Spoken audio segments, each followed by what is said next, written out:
How to enable or disable PHP's Allow URL F open in Plesk. You can use CloudLinux Selector to enable or disable the Allow URL F open directive. This tutorial assumes that you have already logged in. In the Websites and Domains interface, click this left arrow icon. Select the PHP Selector option. Then click the Options menu.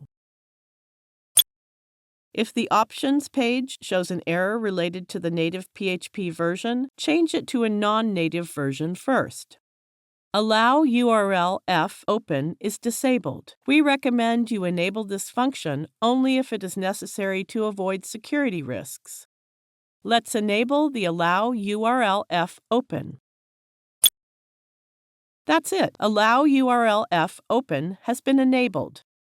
To disable this function, click to uncheck the box. It is the end of the tutorial. Thank you for watching.